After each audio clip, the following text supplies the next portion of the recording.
आदाब, मैं हूं आदिल खान आज़ाद। आज है 31 जुलाई 2026 की रात और आप देख रहे हैं आज़ाद बोल इंडिया का हेडलाइंस शो। कई बड़ी खबरें आपके सामने एक एक करके रखने जा रहा हूं, लिहाजा आखिर तक बने रहिएगा। बहुत अहम मालूमात आप तक पहुंचने वाली है। पहली खबर, ईरान की मिसाइलों ने ऐसी मार मारी है कि अब अमेरिकी फौज भागने पर मजबूर दिखाई दे रही है। कुवैत में मौजूद अमेरिका के सबसे अहम मिलिट्री अड्डों को ईरान ने इतना नुकसान पहुंचाया है कि अब पेंटागन वहां से अपनी फौज कम करने और निकालने पर गौर कर रहा है। 31 जुलाई 2026 की ये सबसे बड़ी खबरों में से एक है। यूं कहिए कि बड़ी खबर है सबसे। दोस्तों, जिस मुल्क के पास एक भी एडवांस फाइटर जेट नहीं है, सब बाबा आदम के ज़माने के हैं, जिसके पास एक भी एयरक्राफ्ट कैरियर नहीं है और ना ही दुनिया भर में फैले हुए उसके पास मिलिट्री बेस हैं, उसी मुल्क ईरान ने बिना अपना एक भी फौजी भेजे अमेरिका जैसी सुपर पावर को कुवैत में अपनी मिलिट्री मौजूदगी घटाने पर मजबूर कर दिया है। यही वो कुवैत है जहां हज़ारों अमेरिकी फ़ौजी तैनात हैं, जहां से बरसों तक अमेरिका अपनी ताकत का भोकाल दिखाता रहा, लेकिन अब वही अड्डा उसके लिए बोझ बनता जा रहा है। और अब सबसे बड़ा सवाल यही है, क्या ये सिर्फ कुवैत से शुरू हुई शुरुआत है? क्या आने वाले दिनों में मिडिल ईस्ट के दूसरे अमेरिकी मिलिट्री अड्डों का भी यही हाल होने वाला है? क्या ये अमेरिका के पूरे रीजन में भोकाल के खात्मे की शुरुआत है? क्या ये बिगिनिंग ऑफ द एंड है? आइए आपको आसान तरीके से समझाता हूं कि खबर क्या है। अमेरिकी अखबार वॉल स्ट्रीट जर्नल ने लिखा क्या है, क्योंकि दुनिया भर के मीडिया हाउसेस ने इसी रिपोर्ट को बेस बनाकर अपनी खबर बनाई है और बताई है अमेरिका की कमजोरी, कैसे अमेरिकी फौज भाग रही है। रिपोर्ट के मुताबिक पेंटागन कुवैत में अपनी मिलिट्री मौजूदगी कम करने पर गौर कर रहा है। अमरीकी अफसरों के हवाले से ये कहा गया है कि ये बातचीत ईरान के खिलाफ जंग शुरू होने से पहले ही शुरू हुई थी, लेकिन ईरानी मिसाइलों और ड्रोन्स के लगातार हमलों के बाद अमेरिका ने अपने कई फौजियों को कुवैत से हटाना भी शुरू कर दिया ताकि उनकी जान बचाई जा सके। रिपोर्ट में कहा गया कि ईरान ने कुवैत में मौजूद अमरीकी अड्डों, एनर्जी फैसिलिटीज़, एयरपोर्ट्स और बंदरगाहों को लगातार मिसाइलों और ड्रोन से निशाना बनाया है ईरान ने, जबकि स्ट्रेट ऑफ हॉर्मुज़ में ऑयल सप्लाई पर भी बुरी तरह असर पड़ा है। हालांकि अमेरिका दावा करता है कि उसके एयर डिफेंस सिस्टम्स ने ज़्यादातर ईरानी मिसाइलों और ड्रोन्स को इंटरसेप्ट कर लिया, रास्ते में ही मारकर गिरा दिया, लेकिन इसके बावजूद अमरीकी मिलिट्री अड्डों को भारी नुकसान पहुंचा और इसी साल मार्च में 6 अमरीकी फौजी भी यहां मारे गए थे। रिपोर्ट के मुताबिक कुवैत में इस वक्त करीब 13,500 अमरीकी फौजी तैनात हैं और यहीं से अमेरिका इराक और सीरिया में अपने कई बड़े मिलिट्री ऑपरेशंस भी चलाता है। लेकिन अब ईरानी हमलों के बाद यही अड्डा अमेरिका के लिए सबसे बड़ा सिरदर्द बन गया है। इसीलिए अमेरिका अब कुवैत से अपने बहुत से फौजी हटाने का प्लान बना रहा है। और दोस्तों, इस मौके पर आपके इस दोस्त को मिर्ज़ा गालिब का एक शेर याद आ रहा है कि निकलना खुल्द से आदम का सुनते आए हैं, लेकिन बहुत बेआबरू होकर तेरे कूचे से हम निकले। अगर गालिब साहब, मरहूम गालिब साहब माफ़ करें, तो मैं यहाँ उनके शेर में थोड़ी तरमीम करना चाहता हूँ और कुछ यूँ कहना चाहता हूँ कि बहुत कुटा कर तेरे कुवैत से हम निकले। दोस्तों, अगर वाकई अमेरिका को अपने तमाम अहम अड्डों से एक एक करके फ़ौज हटानी पड़ गई, तो ये सिर्फ एक मिलिट्री फैसला नहीं होगा, बल्कि मिडिल ईस्ट में उसकी दहशत, उसके भूकाल और उसकी बरसों पुरानी स्ट्रेटजी पर सबसे बड़ा सवाल भी होगा। एक लफ्ज़ में अगर कहूँ तो ईरान वॉर में अमेरिका की ठसक सरक रही है।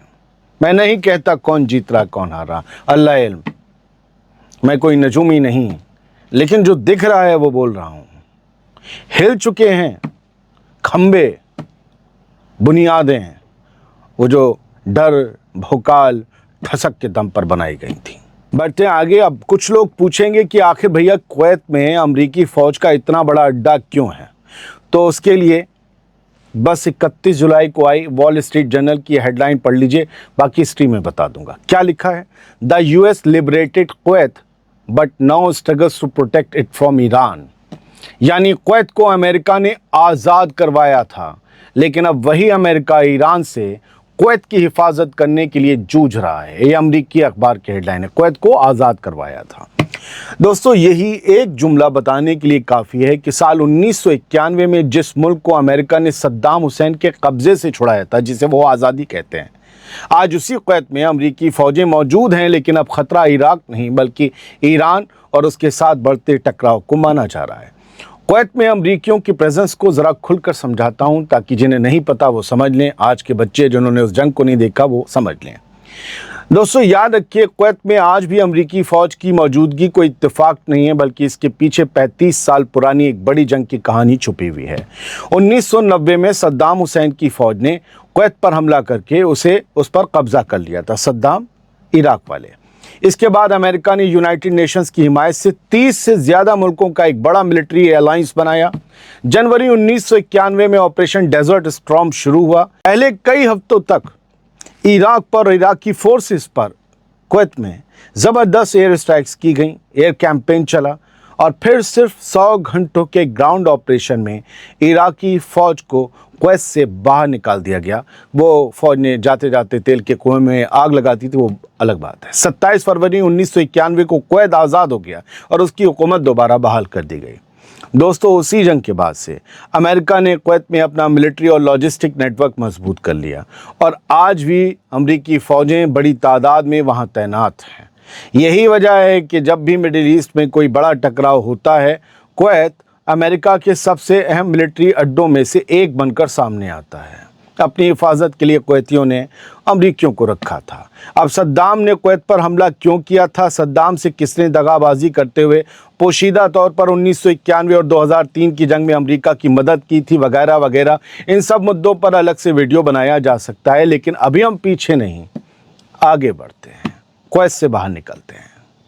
दोस्तों, ईरान की मिसाइलों ने अमेरिका को सिर्फ नुकसान ही नहीं पहुंचाया बल्कि अब उसके अपने फौजियों के मोबाइल फ़ोन भी उसके लिए ख़तरा बन गए हैं।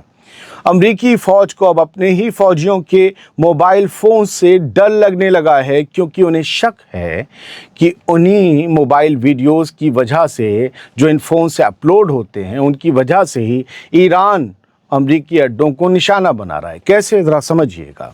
सामने आई रिपोर्ट के मुताबिक मिडिल ईस्ट में तैनात अमरीकी फ़ौज के सबसे बड़े कमांडर एडमिरल ब्रैड कूपर ने अपने फ़ौजियों को ख़ास ख़त लिखकर वार्निंग दी है कि मोबाइल फ़ोन से बनाए गए वीडियोज़ और फ़ोटोज़ ईरान की मदद कर रहे हैं। रिपोर्ट के मुताबिक Iran social media, news reports और अमरीकी फ़ौजियों की मोबाइल वीडियोस देखकर ये जान ले रहा है कि उसके हमले कहां कामयाब हुए हैं, कहां कम कामयाब हो रहे हैं। एडमिरल ब्रैड कूपर ने अपने ख़त में लिखा कि इस तरह की ओपन सोर्स जानकारी की कीमत अमरीकी फ़ौजियों और गल्फ़ के मुल्कों में रहने वाले आम लोगों की जान से चुकानी पड़ सकती है। दोस्तों, रॉयटर्स के मुताबिक अब अमरीकी फ़ौज अपने तैनात फ़ौजियों से मोबाइल फ़ोन वापस लेने या उनके इस्तेमाल पर सख्त पाबंदियां लगाने पर भी गौर कर रही है। यानी हालात अब यहां तक पहुंच चुके हैं कि अमेरिका को अपने सबसे बड़े दुश्मन से कम और अपने ही फ़ौजियों के मोबाइल फ़ोन से ज़्यादा डर लगने लगा है। वो होता है ना कि जहां ज़्यादा नुकसान हुआ तो पता चलता, अच्छा यहाँ एयर डिफेंस कमज़ोर है, यहाँ माल ज़्यादा है, फ़ौजी ज़्यादा हैं, यहाँ फिर से मारो। कमज़ोरी वहीं होती है जहां चोट लगती है, समझ रहे हैं? और जहां आदमी तन के खड़ा रहता है, नुकसान की कम खबर आती है, वहां कमज़ोरी नहीं होती, थोड़ा सा मजबूत होता है बंदा। तो ईरान को ऐसे भी पता चलता है। बढ़ते हैं आगे। तुर्की का एक ऐसा फाइटर जेट जो आने वाले दिनों में मिडिल ईस्ट की ताकत का नया निशान बन सकता है, अब अपनी पहली उड़ान के बेहद करीब पहुंच चुका है। 31 जुलाई को ये तस्वीरें शाम में सामने आई।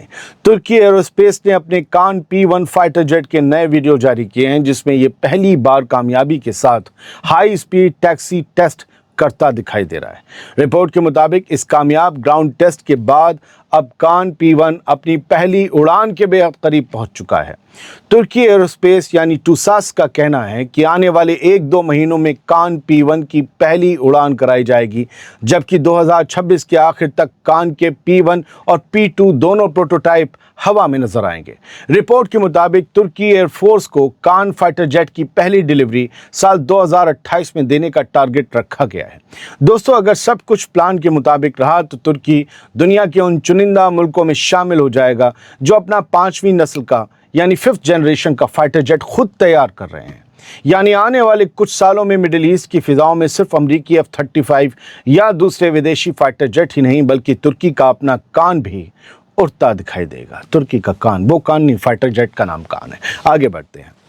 आज से ठीक 2 साल पहले फ़लस्तीनी रेजिस्टेंस के हमास के सबसे बड़े लीडर्स में से एक और उस वक्त के चीफ इस्माइल हानिया को ईरान की कैपिटल तेहरान के अंदर कत्ल कर दिया गया था, ठीक 2 साल पहले। और अब एक बार फिर उनकी मौत पूरी दुनिया में चर्चा का मरकज़ बन गई है। 31 जुलाई 2024 को इस्माइल हानिया को तेहरान के उस इलाके में निशाना बनाया गया था जिसे सुपर सिक्योर बताया जाता था, जिसे ईरान की IRGC सबसे महफूज जगहों में से एक मानती थी। दोस्तों, आज तक इसराइल ने इस ऑपरेशन की ऑफिशियल जिम्मेदारी कबूल नहीं की है, लेकिन अब दावा किया जा रहा है कि बहुत जल्द एक पूरी डॉक्यूमेंट्री सामने आने वाली है जिसमें बताया जाएगा कि इस पूरे ऑपरेशन की प्लानिंग कैसे हुई और इसे अंजाम कैसे दिया गया। दोस्तों, इस्माइल हानिया ने ऑपरेशन अल-अक्सा फ्लड को सिर्फ एक फौजी कार्रवाई नहीं बल्कि फ़लस्तीन की आज़ादी की शुरुआत करार दिया था। ईरान के प्रेस टीवी ने भी आज ये पैराग्राफ के साथ खबर लिखी है हानिया के बारे में। लिखा है कि 7 अक्टूबर 2023 को शुरू हुए ऑपरेशन अल-अक्सा फ्लड में उनका अहम रोल माना जाता है और अपनी मौत तक उन्होंने लगातार रेजिस्टेंस और फाइनल जीत का पैगाम दिया था। ईरान में आज भी ये पता नहीं चल सका है कि इस्माइल हानिया के कत्ल के पीछे आखिर कौन था। माना तो यही जाता है कि इसराइल था, लेकिन ईरान के अंदर किसने अंजाम दिया ये आज तक पता नहीं चल सका है। और फिर ये बात तब और समझ में आती कि हाँ ऐसा हो सकता है, ना पता चला, क्योंकि फिर जंग शुरू होने पर पिछले साल 2025 में जब जून में जंग हुई 12 दिन की, तब ईरान के कितने कमांडर्स कत्ल कर दिए गए और नहीं पता चल सका कि उनके बारे में पूरी मालूमात किसने दी, कोऑर्डिनेट्स किसने दिए। ये बात सही है कि इसराइल के मोसाद के एजेंट्स भी हैं, दूसरी एजेंसीज़ के एजेंट्स भी हैं जो ईरानियों के बीच छुप कर रहते हैं, जो ईरानी ही हैं, वही ये पूरे कोऑर्डिनेट्स देते हैं। लेकिन वो कौन थे एग्जैक्टली यह भी पता नहीं चल सका है। कुछ खबरें यहाँ से बीच में खबरें आई हैं। हमने आपको तो कल बताया था कि लोग तैर के स्पेन पहुँचे हैं मोरक्को से, और हमने आपको ढूंढ कर ये भी बताया था कि सबसे कम जो साहिल से साहिल का फासला है मोरक्को और स्पेन के दरमियान वो 13 से 14 किलोमीटर है। आई डोंट नो 13-14 किलोमीटर तक ये कैसे लोग तैर के गए, लेकिन ये वीडियो आया है सामने जिसके ज़रिए बताया जा रहा है कि एक मोरक्कन माइग्रेंट है और ये सेल्फी स्टिक अपने हाथ में लेकर ख़ुद को ही फिल्म कर रहा है और कमाल का तैर रहा है। मेरा तो एक पैर नहीं चलता पानी में, कमाल का तैर रहा है। समंदर का पानी है, उसकी गर्दन ऊपर है, नीचे पैर चल रहे हैं और वो बस सेल्फी स्टिक हाथ में कैसे तैर रहा है आई डोंट नो। बताया कि सेल्फी स्टिक लेकर स्विम कर रहा है, स्पेनिश एनक्लेव जो है स्यूटा वहाँ तक जा रहा है और इलीगल क्रॉसिंग ये कर रहा है। इस तरीके से हज़ारों लोग, लगभग 50,000 लोग पिछले 48 घंटे के अंदर मोरक्को से एकदम स्पेन में घुसे हैं। ये एक साथ लोगों को क्या हो गया? कोई क्रैकडाउन नहीं है मोरक्को के अंदर। ये क्या पहले से प्लान था कि सब एक साथ जाएंगे? खैर, एक खबर ये भी है कि ये जो माइग्रेंट क्राइसिस है मोरक्को के लोगों का स्पेन में, सीउटा में जो गए हैं वहाँ 34 लोग अब तक ये माइग्रेंट्स मारे जा चुके हैं, गर्मी से, डूबने से, कई वजहों से, और 60,000 लोग अब तक जो हैं वो स्पेन में इलीगली घुस चुके हैं। हूथी लीडर जो अब्दुल मलिक अल हूथी हैं, supreme leader of Ansar Allah movement, उन्होंने सऊदी अरब को धमकी दी है कि भाई जो तुमने 13-14 मुल्कों का जो अलायंस बनाया है और अगर तुम ये सोच रहे हो कि हमारे ख़िलाफ़ कोई कार्रवाई करोगे, नेवल अलायंस बनाया है नेवी का, तो ये सोच लो कि ज़बरदस्त तरीके से जवाब मिलेगा। अगर कोई भी हिमाकत की, कोई भी आपने हमारे ऊपर हमला किया, तो ये इस तरीके की धमकियाँ आनी शुरू हो चुकी हैं। Ismail Baghaei, spokesperson of the foreign ministry of Iran, उनका एक बयान 31 जुलाई की सुबह सामने आया है। उन्होंने कहा है, US attack on residential home in Qeshm is reminiscent of ISIS terrorist acts. उन्होंने कहा है कि ये जो केशम आइलैंड में रिहायशी घरों पर हमले हुए और जिसमें आम लोग मारे गए हैं ईरान के, उन हमलों ने, अमेरिका के उन हमलों ने ISIS के हमलों की याद दिला दी है। मतलब अमेरिका और ISIS जैसी दहशतगर्द तंजीम के हमलों की कंपैरिजन कर रहा है ईरान के वैसे ही हमले हैं जिसमें वो भी आम लोगों को निशाना बनाते थे। آج ایران نے کہا، ہم نے پچھلے ویڈیو میں دکھایا کہ کویت کی طرف انہوں نے پھر سے حملہ کیا ہے، کئی بیلسٹک میزائلیں داغی ہیں۔ اب کویت کی طرف سے خبر آئی ہے شام کے وقت کہ Kuwait says it shot down Iranian drones, بلکہ missile drones, Iranian drones that entered its airspace. Kuwait نے کہا ہے کہ ہمارے ایئر اسپیس میں جو بھی ایرانی ڈرونز گھسے تھے ہم نے انہیں ہوا میں ہی مار کر گرا دیا، اور کسی قسم کا کوئی جانی نقصان نہیں ہوا، لیکن ہاں، اور کوئی ڈرون ڈائریکٹ امپیکٹ نہیں ہوا، ڈائریکٹ ہٹ نہیں ہوا، لیکن جو ہم نے ہوا میں ڈرون مار کے گرائے، جب ان کا ڈیبری، جب ان کا ملبہ گرا اوپر سے ہوا سے، تو اس سے کچھ نقصان ہوا ہے، باقی ڈائریکٹ ہٹ نہیں ہوا، یہ کویت کا کہنا ہے۔ امریکہ اور سعودی عرب کی جو ایئر اسٹرائکس پرسوں ہوئی تھیں عراق میں، جس میں IRGC کے بہت سے ایڈوائزرز مارے گئے تھے، اس کو لے کر، اور PMF پر وہ حملہ ہوا تھا، پاپولر موبلائزیشن فورسز عراق کی، تو بغداد یعنی عراقی حکومت نے کہا ہے کہ ہماری نالج میں نہیں تھا یہ حملہ سعودی اور امریکہ کا، کیونکہ امریکہ نے کہا تھا کہ ہم نے انہیں کانفیڈنس میں لے کے، عراق کی حکومت کو کانفیڈنس میں لے کر یہ حملہ کیا۔ اچھا، کل یہ ہیڈ لائن رہ گئی تھی کہ عراق نے کہا ہے کہ no evidence attacks on Saudi Arabia originated from its territory. عراق نے کہا کہ no evidence attacks on Saudi Arabia, اور کہ سعودی عرب پر جو اٹیک ہوا ہے اس کا کوئی ایویڈنس نہیں ملا کہ وہ اٹیک عراق سے ہی ہوا ہے، یہ عراق کی حکومت کا کہنا ہے۔ جبکہ عراق کی ایک بہت بڑی ہستی ہیں مقتدیٰ الصدر، انہوں نے پھر وہی کہا ہے کہ یہ جو ان چیکڈ ایکشنز ہیں ملیشیاز کے، عراق میں موجود ملیشیاز کے، اور جو ہتھیاروں کی موجودگی ہے عراق میں کئی گروپس کے پاس فوج کے علاوہ، وہ بڑی خطرناک ہے۔ انہوں نے یہ بھی کہا کہ Malaysia leaders themselves are enjoying peace, comfort and business while the general public is paying the price of their actions۔ کہ ملیشیا کے جو لیڈرز ہیں ان ریزسٹنس موومنٹس کے، یہ لوگ آرام سے، امن سے، سکون سے رہ رہے ہیں، خوب لگژری میں رہ رہے ہیں، ان کے بڑے بڑے بزنسز ہیں، لیکن عام پبلک عراق کی ان کے ایکشنز کے نتیجے بھگت رہی ہے۔ اور وہ کہتے ہیں کہ your arbitrary and irresponsible actions have now gone too far۔ اور آپ لوگوں کے ایکشنز، آپ لوگوں کی حرکتیں اب بہت زیادہ بڑھ گئی ہیں لوگوں کی، مطلب وہ ایک طریقے سے اس کے خلاف ہیں، جبکہ عراقی حکومت کہہ رہی کہ کوئی ثبوت ہی نہیں ملا کہ بھائی ہمارے یہاں سے حملے ہوئے ہیں۔ بہت بہت شکریہ، سلامت رہیے، خوش رہیے۔ خبریں جیسی تھیں آپ تک پہنچا دیں۔ کسی کا کوئی گراؤنڈ رپورٹر نہیں ہے پورے کسی ریجن میں۔